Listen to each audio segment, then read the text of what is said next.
Good morning. This is the day the Lord has made. Let us rejoice and be glad in it.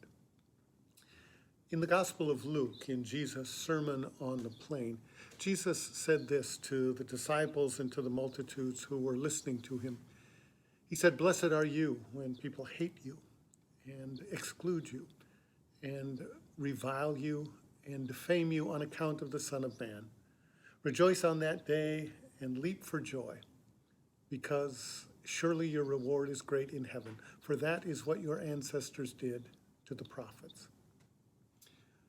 Well, I don't know about you, but for me, those words are not easy to embrace. Rejoice in being hated and excluded and defiled and defamed.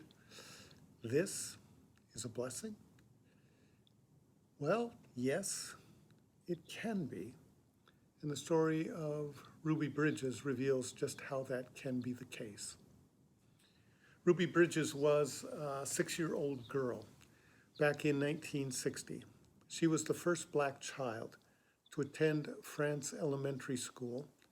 Every day she was escorted into the school by federal marshals because the city and state police refused to protect her. And every morning and afternoon, she had to walk through a gauntlet, a mob of white people who were screaming obscenities, yelling threats, and waving their fists at her. And once she arrived inside the school, she spent the day all alone because none of the white parents would let their children go to school with Ruby. Robert Coles was a young Air Force psychiatrist at the time, and he just happened to be driving through New Orleans as the protest erupted. He stopped and watched the scene unfold and started asking around. He discovered that Ruby ran this gauntlet every day. Well, as he watched the scene unfold, it occurred to him that Ruby would make an excellent subject for studying the effects of stress on children. Well, it took him some time to earn the trust of the family because no white person had ever even set foot inside their home. But Ruby agreed to participate, and whenever they ran out of things to say, Coles asked her to draw pictures. And over the next months, an astonishing thing happened. The roles began to reverse. Coles, who was the psychiatrist, the expert, the graduate of Harvard and Columbia and the University of Chicago, had come to treat this uneducated, disadvantaged black child from a poor neighborhood in New Orleans. But as time passed, Coles felt the roles being reversed. He was becoming the student, and she was becoming the teacher. She was teaching him how to live an ethical, loving, and meaningful life. At night, whenever he had interviewed Ruby that day, Coles talked to his wife, Jane, about Ruby and about her situation. He wondered what would he do if it were him, if he were in that same situation. And he said he'd call the police, but Ruby couldn't do that because the local police wouldn't protect her. And then he thought he'd call his lawyer and get a court order. But Ruby and her family didn't know any lawyers, and they couldn't afford one anyway.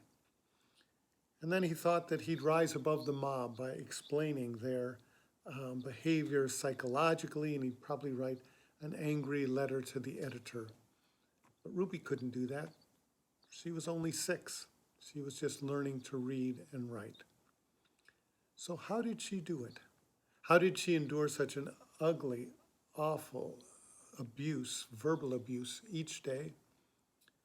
Well, one day he asked her, and Ruby told him that she prayed. She prayed for herself, that she would be strong and unafraid. And she also prayed for her enemies, that God would forgive them.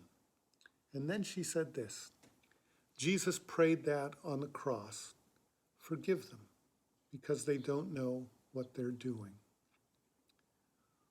What a blessing. What a blessing to know already as a 6-year-old child the power of praying for your enemies and forgiving those who persecute you. What a blessing to know at such an early age that darkness cannot drive out darkness, but light can. that hatred cannot drive out hatred, but love can, that evil cannot drive out evil, but goodness can, that sin cannot drive out sin, but forgiveness can. Ruby, you were, and you still are, blessed.